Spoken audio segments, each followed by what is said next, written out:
청장님께 질의 드리겠습니다. 쿠팡 블랙리스트 문건 알고 계시죠? 예. 네. 화면 보이시나요? 네, 현직 의원까지 블랙리스트에 있었고 심지어는 경찰청 출입기자까지 통째로 블랙리스트로 등록이 됐습니다. 이 사건이 경찰에 고발된 지 7개월이 지났습니다. 이 블랙리스트 사건 누가 지시했고 어떤 경로로 작성됐는지 확인하셨습니까, 청장님? 지금 수사 중에 있습니다. 경찰은 노동부에 떠넘기고, 노동부는 경찰에 떠넘기고 수사가 진행 중이다라는 말로 몇 개월째 진척이 없는 상황입니다. 쿠팡이 조직적으로 은폐하면서 작성한 문건인 만큼 증거인멸에 대한 우려가 높다라는 지적이 초반부터 제기가 됐어요. 증거 확보를 위해서 신속하게 압수수색하셨습니까, 청장님? 그건 뭐 구체적인 수사 사항은 제가 말씀드릴 수는 없겠지만 안 하셨죠. 안 하셨습니다. 고발한 지 7개월이 지났는데 정말 말 그대로 아무것도 안 했습니다. 쿠팡에 대한 수사는 이렇게 아무것도 안 하고 대충 뭉개고 경찰이 도대체 그동안 뭐 하나 봤더니 블랙리스트 고발한 제보자들의 집을 털었더라고요. 쿠팡은 봐주기 수사하고 압수수색 한번 하지 않으면서 제보자들 집만 다짜고짜 압수수색부터 한다? 이건 누가 봐도 편파 수사입니다. 그리고 심지어 압수수색 현장에서 경찰이 제보자가 블랙리스트 유포해서 쿠팡이 피해를 엄청 입은 거다라고 이야기했다고 합니다. 경찰이 지금 양쪽을 다 수사하고 있으면서 한쪽에 대해서만 편파 수사를 하고 있는 겁니다. 경찰이 편파 수사를 해야 할 아무런 이유가 없는 그렇죠. 사건입니다. 그런데 그렇게 진행되고 있다고요, 그렇게 청장님. 진행되지 이 않습니다. 발언 그거는 문제 결과로 없다고 생각하십니까? 그거는 이 말이 어떤 경위로 이렇게 이야기되는지 해당 발언에 대해서 확인하시고 문제 있으면 징계해 주십시오. 이거는 제가 뭐 지금 수사가 진행 중인 사건이기 때문에 아니요, 이 경찰의 발언에 대해서 그러니까 확인하고 징계해 달라고요. 확인해 달라고요, 그러니까. 확인을 할 겁니다. 그런데 확인을 하는데 지금 수사 중인 사건을 감찰할 것인지 그렇지 않으면 수사가 마무리된 다음에 할 것인지는 수사가 진행되지 않고 있으니까 드리는 말씀 아닙니까? 수사 진행 중입니다. 그리고 쿠팡 블랙리스트에 경찰청 출입기자 명단 있었던 거 알고 계시죠? 이제 보도를 봐서 알고 있습니다. 어떻게 유출됐는지 파악하셨습니까? 경찰청 출입기자 명단의 리스트와 순서까지 완벽하게 동일합니다. 확인하셨습니까? 그거는 지금 수사 중인 사건이라서 제가 수사 내용을 일단 말씀드릴 수는 없습니다. 경찰 내부의 문제잖아요, 이거.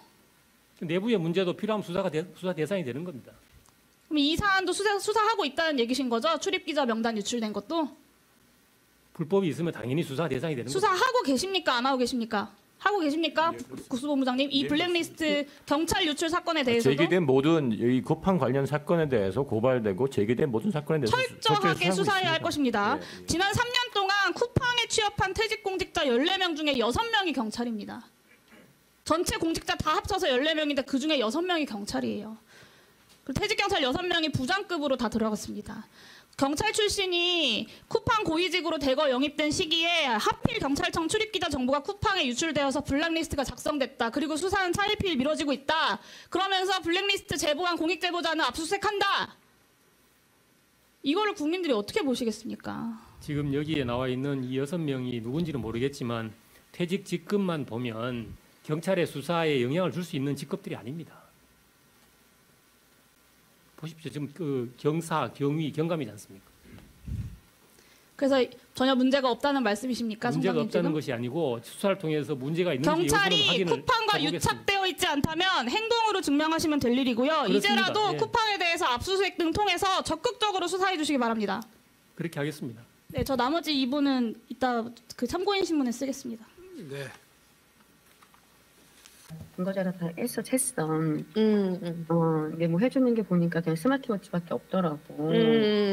뭐 그렇다고 해서 이걸로 뭐 사실은 상황이 생겨야지만이 이제는 부르는 거니까. 그치. 그럼 그렇지. 지금. 이렇게 최선인 거겠지. 네, 작년 7월 17일에 있었던 인천 스토킹 살인 사건 피해자 이은총 님이 지인에게 도움을 청하면서 한 말입니다. 이 통화가 이루어지는 순간에도 가해자는 피해자의 집 앞에 있었고 한 달이 지난 7월 17일 결국 피해자는 살해됐습니다. 조지우 청장님, 그게 최선인 거겠지? 라고 하는 이 피해자의 질문에 청장으로서 어떻게 답변하시겠습니까? 글쎄요, 그 뭐 사망한 분에 대해서 참 가슴 아픈 일인데 경찰이 어떻게 해야 되나 이런 여러 가지 생각을 하게 만듭니다.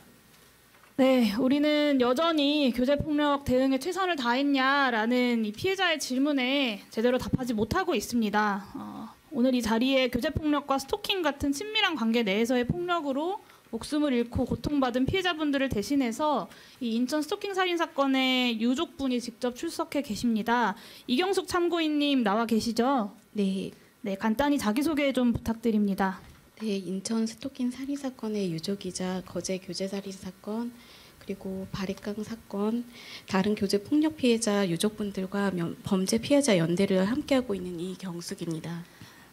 네, 교제폭력으로 사랑하는 사람을 잃어야 했던 참고인을 비롯해서 모든 교제폭력 피해자분들과 또 유족분들께 깊은 위로의 마음을 전합니다. 쉽지 않은 자리겠지만 오늘 이 자리에 용기 내어서 나와주셔서 진심으로 감사드립니다. 이은총님이 세상을 떠난 지 1년이 넘었지만 현실은 달라지지 않았습니다. 여전히 교제폭력 사건의 절반 이상이 현장 종결로 처리가 되는데요. 피해자가 처벌을 원치 않아서라고 경찰은 현장 종결의 이유를 들고 있습니다. 실제로 이은총님이 경찰에 신고했을 때 좀 어떤 일을 겪었는지 말씀해 주시겠습니까? 경찰에 신고를 했지만 부상 정도를 파악하거나 주 가해자를 구분하지 않았습니다. 동생의 사건과 거제도에 있었던 교제 폭력 사건에서도 경찰들은 쌍방폭행이라고 하였고 오히려 경찰에선 피해자인 동생에게 경고장을 주었고 거제 교제 폭력 사건 피해자분께서는 200만 원의 벌금을 내야 했습니다. 그러나 이날 동생의 부상은 갈비뼈가 골절될 정도의 심한 부상이었고 거제 교제 폭력 사건의 피해자분은 지속적인 폭행을 당하다 결국 사망하셨습니다. 네, 이런 일들이 현장에서 벌어집니다, 청장님. 오히려 피해자들이 벌금을 내고 상호 간의 폭행이다라고 종결되고 처벌을 원하지 않는다고 현장 종결해버리는 일들 때문에 목숨을 결국엔 잃는 피해자들이 존재합니다.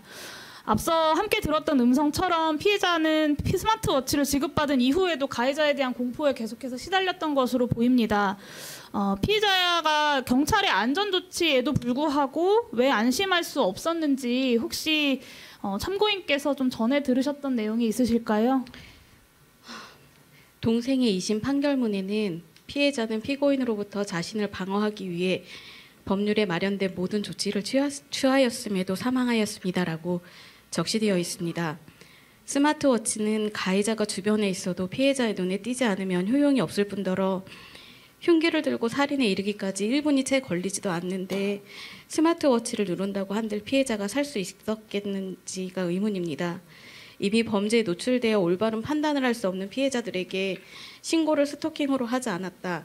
스마트워치는 스스로 반납하였다 등의 책임을 전가하는 것이 경찰에서 할 수 있는 최선인지 묻고 싶습니다. 가해자가 추가 범행을 계획하고 있음에도 경찰이 가해자에 대해 강력한 경고나 감시를 하지 않아 이를 파악하지 못했고 스토킹 피해자를 고소했지만 피해자가 국가의 어떠한 보호도 받지 못하는 상황 속에서 보복에 대한 공포로 고소를 취하할 수밖에 없는 것이 현실입니다. 네. 처벌을 원치 않는다고 현장 종결을 하는데 정작 피해자들은 보복이 두려워서 고소를 취할 수밖에 없는 현실에 노출되어 있습니다. 인천 스토킹 살인 사건의 경우 참고인을 비롯한 유족분들이 슬픔을 추스를 겨를도 없이 증거 수집에 직접 나서야 했다고 들었습니다. 이것과 관련돼서 좀 더 자세히 이 자리에서 말씀해 주실 수 있을까요? 제가 증거 수집을 다시 하게 된 계기는 검찰에서 받은 공소장에서부터였습니다.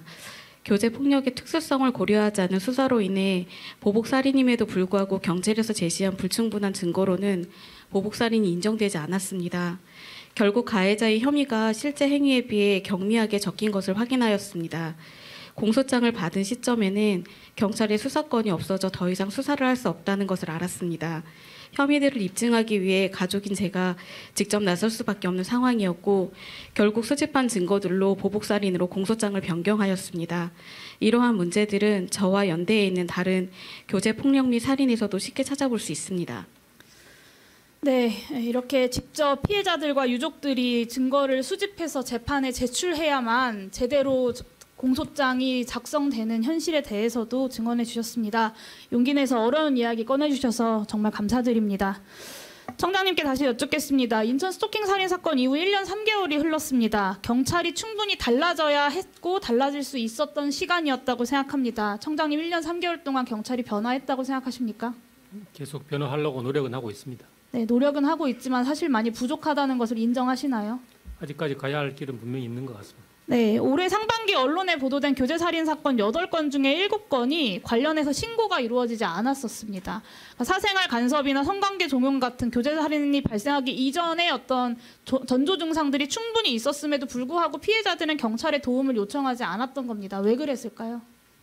그것은 그 교제 폭력이나 관계성 범죄가 가지는 어떤 그런 특수성도 분명히 있다고 봅니다. 경찰의 미온적인 대응으로 인해서 신고해도 소용이 없다. 경찰로부터 충분히 내가 보호받을 수 없다라는 절망감을 학습했기 때문입니다.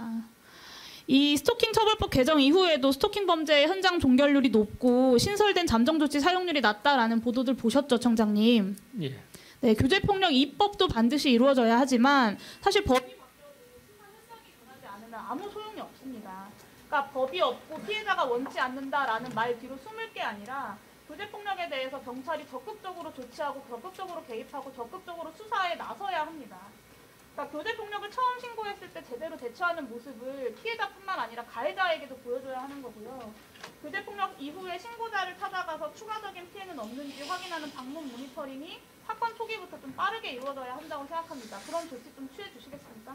예, 교제 폭력의 경우에는 사실은 의원님께서도 지적하신 바와 같이 구체적으로 교제 폭력과 이기 때문에 조치를 해야 되는 법률적인 근거는 없습니다. 그래서 경찰은 스토킹이라든지 가정폭력 처벌법으로 의율 해서 적절한 조치를 취하고 있고, 그리고 또 아동학대, 가정폭력 등과 함께 현장 종결된 경우에도 경찰서 여성 청소년과에서 전수 사후 모니터링을 하도록 지침을 지금 강화하고 있습니다.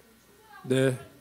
마무리하겠습니다. 네, 충분하고 적절한 조치가 이루어지지 않고 있다고 말씀드리는 거고요. 피해자에게 전화해서 안부 묻는 걸로는 교제폭력을 막을 수 없고 그것에서 이어지는 살인사건도 막을 수가 없습니다, 청장님. 그러니까 경찰이 지켜보고 있다, 허튼 짓 하지 말아라, 분명하게 가해자에게 시그널을 주는 것이 필요합니다. 그래야 이 범죄가 살인사건 같은 아주 강력범죄로까지 이어지지 않을 수 있는 거고요. 저는 그럴 수 있도록 청장님이 직접 현장에 수사 지침을 내려주셔야 한다라는 말씀을 드리는 겁니다. 그러니까 지속적인 모니터링 그리고 법적인 제재수단 도입으로 국가가 이 범죄에 대해서 끝까지 처벌할 것이다라는 명확한 신호를 줘야 하고요. 경찰 차원에서 적극적인 네, 정리하시죠. 정보와 모니터링 시스템을 도입해 주시기를, 그래서 잘못된 수사 관행이 반드시 변화할 수 있도록 조치해 주시기를 요청드립니다. 당사자가 안 계셔서 좀 그런데요. 위원장님께서는 방금도 말씀하셨지만 우리 행안위의 진행에 있어서 동료 의원들의 질의에 대해서 될 수 있으면 간섭하지 말라 하셔서 저는 그동안 그 원칙 지키려고 엄청 노력했습니다.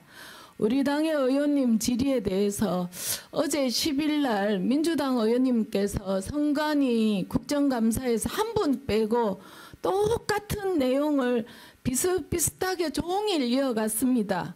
그래도 저는 국정감사장에서의 질의와 발언은 국회의원 본인이 책임지고 국민이 평가하신다고 생각합니다.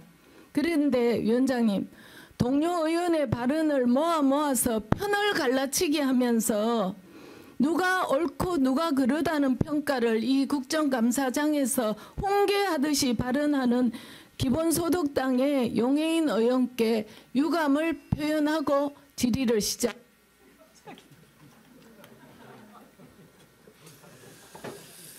네. 자, 앞으로는 제가 이 원칙을 더 강하니 유지하도록 하겠습니다. 왔어. 그래요. 이거는 이야기하고 넘어가야 될 것 같습니다. 자, 영예인 의원님, 1분만 주시면. 이 회의를 진행하는데 좀 영예인 의원님의 양해를 좀 구합니다. 네. 네. 네. 예. 자, 이 이후에 또 진행 과정에서 영예인 의원님께 또 아니요, 위원장 1분만 주십시오. 네. 자, 이 대화를 좀 끊기 위해서 하는 겁니다. 본인이 상대 의원의 발언에 대해서 의견이 있으시면 본인의 본질문을 쓰십시오. 그러면 제가 제재하지도 않고 그걸 이유로 해서 또 추가적인 의사진행 발언을 드리고 이런 일이 없을 겁니다. 아까 2분 주기로 하셨습니다. 네. 이다리 의원님이 제 지휘 시간 속에 나왔던 이야기를 의사진행 발언으로 언급하셨습니다. 다른 의원의 질의에 대해서 의사진행 발언으로 이야기하지 말자라고 국민의힘에서 그렇게 이야기하시면서 이렇게 또 본인들은 의사진행 발언으로 다른 의원의 발언에 대해 이야기하시는 것에 굉장히 유감입니다. 저는 저의 질의에서 옳고 그름에 대한 이야기를 하지 않았습니다. 공적 지위도 없는 사인이 일으킨 사건에 대해서 여당 의원 중 5명 중에 3명이 소중한 국정감사 시간을 쏟아붓는 게 안타까워서 드린 말씀이고 또 이태원 참사 국정조사 때가 생각나서 드린 말씀인데 뭐가 옳고 그른지 이다리 의원님은 아마 판단하셨나 봅니다. 다행이라는 생각이 들고요.